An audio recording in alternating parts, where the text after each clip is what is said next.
La intención en estas sesiones es que ustedes puedan tener recursos y que puedan ir cultivando su propio bienestar para acompañar a otros, porque nos preguntamos frecuentemente, ¿quién cuida de quién cuida?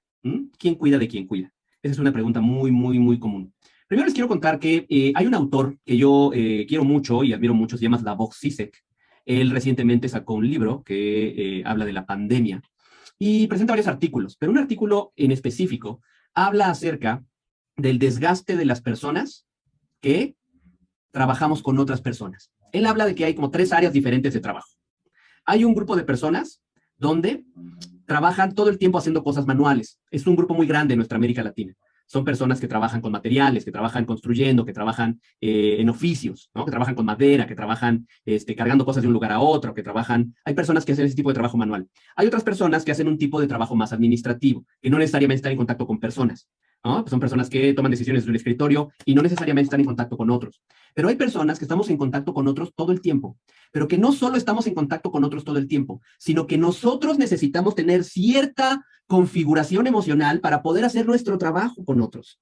Dime qué tanto te identificas con esa población. Es decir, la persona que trabaja cargando cosas, armando cosas, la persona que construye, que tiene un oficio, no necesariamente depende de su estado emocional para hacer su trabajo. La persona que toma decisiones desde un escritorio y está llenando algunos proyectos, no necesariamente está en contacto con personas, pero hay otro grupo que son personas que todo el tiempo dependemos de nuestro estado emocional con otros. Imagínate que yo estuviera aquí con una cara de pocos amigos, decimos aquí en mi país. Cuando nosotros trabajamos con otros, dependemos mucho de nuestro estado emocional como parte de nuestro servicio.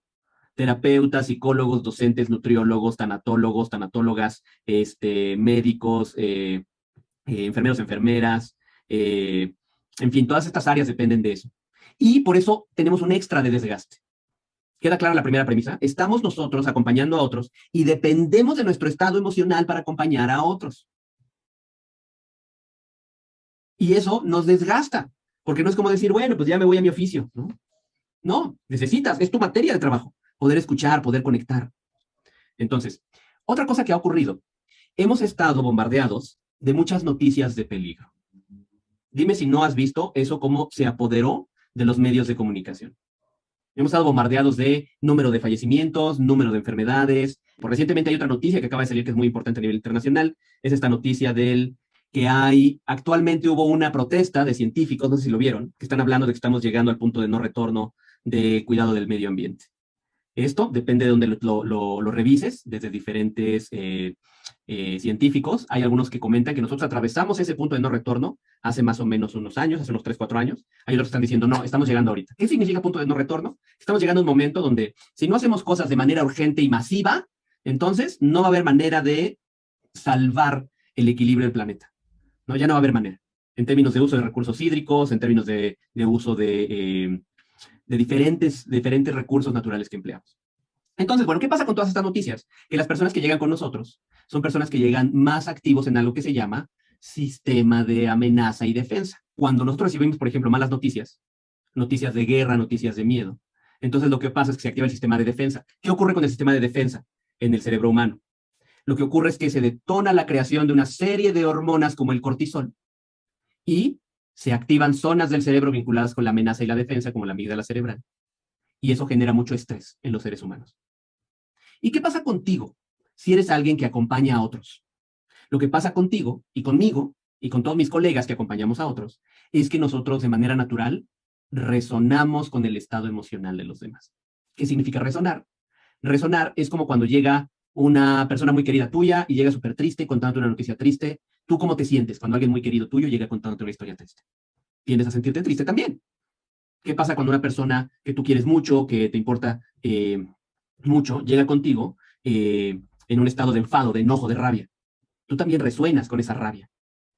¿Qué pasa cuando estás con alguien que está experimentando mucho miedo, que está experimentando amenaza? Tú también puedes experimentar miedo y amenaza. Lo que ocurre es que vivimos ese miedo como si fuera nuestro. Vivimos ese estrés como si fuera nuestro. Y si lo hacemos de manera profesional, entonces empezamos una y otra vez a vivir esta experiencia de miedo, de enfado, de tristeza, de rabia, como si fuera propio. Y entonces cargamos emociones que no son tuyas. ¿En qué sentido? Vamos a ver en qué sentido son tuyas y en qué sentido no son tuyas. no son tuyas en el sentido de que tú no eres la persona que vivió el estímulo que le detonó la emoción. Pero ¿en qué sentido sí son tuyas? Son tuyas en el sentido de que tú resuenas con esa emoción. Entonces, como tú resuenas con esa emoción, la emoción ahora se vuelve tuya. Oye, pero si yo no experimenté el detonante que activó a mi cliente o a mi paciente, no lo experimentaste tú directamente, pero al entrar en contacto con alguien que llevaba esta activación neuronal del sistema de amenaza, tú comenzaste a experimentar la activación del sistema de amenaza. Eso es algo que nos pasa a los seres humanos de manera completamente natural. De hecho, hay una hipótesis, tal vez la conoces, hay una hipótesis que habla de que en el cerebro tenemos todos los seres humanos un conjunto de neuronas que se llaman neuronas espejo. Las neuronas espejo, querida colega, querido colega, son neuronas que se activan de manera similar a las neuronas de la persona que está frente a nosotros. Por eso se llaman neuronas espejo. Daniel Goleman, una persona que ha promovido mucho el tema de la inteligencia emocional, él dice, las neuronas espejo son como la especie de cemento que conecta, que une a los seres humanos unos con otros.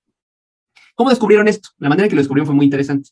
Fue un grupo de científicos, de psicólogos en Italia, que estaban haciendo medición acerca de las neuronas motoras de un grupo de primates, ¿no? Entonces estaban estos primates y tenían una serie de detectores de actividad neuronal en el cerebro.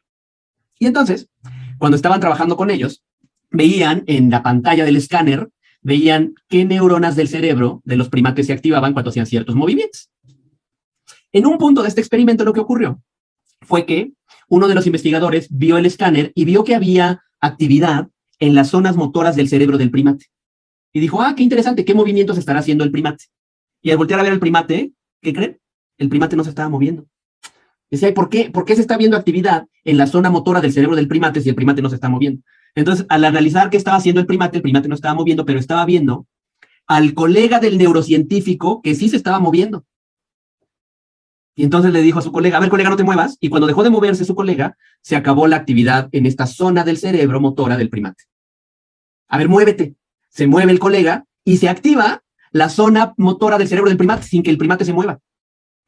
Y ahí comenzó una serie de investigaciones muy interesantes, donde se dieron cuenta que nosotros, al observar, estar en presencia de personas o estar en presencia de otro ser vivo que tiene determinada actividad, ya sea física o emocional, nuestros cerebros se activan de manera equivalente, por decirlo de alguna manera, en la zona de las neuronas espejo. Entonces tú me dirás, oye, qué interesante lo del experimento, ¿qué tiene que ver conmigo y mi desgaste, Vale? Bueno, lo que tiene que ver es que nosotros nos desgastamos emocionalmente porque tenemos estas neuronas espejo en el cerebro, es parte de nuestra configuración natural, y cuando vemos a alguien que está sufriendo, cuando vemos a alguien que está estresado, cuando llega a consulta o a clase algún cliente, paciente o alumno que está pasando por un evento difícil, nosotros nos activamos de esa manera. Y entonces nos dedicamos a cuidar, ya vimos la primera premisa de esta charla del día de hoy, que nos dedicamos a cuidar, nuestro estado emocional es como nuestro material de trabajo, necesitamos un estado emocional receptivo, abierto, y no sabemos cómo disminuir esta resonancia o, por otro lado, no solo disminuirla, sino gestionarla. ¿Vale? No sabemos cómo gestionar esta resonancia. Estamos nosotros, como personas que acompañamos de otros, estamos dependiendo cotidianamente de nuestro estado emocional para poder hacer nuestro trabajo. No somos personas que solo trabajen con máquinas o con decisiones administrativas. No somos personas que tengamos oficios donde trabajamos con cosas materiales concretas, sino somos personas que dependemos de nuestro estado emocional para trabajar con otros y no sabemos muy bien cómo cuidarnos y gestionarnos.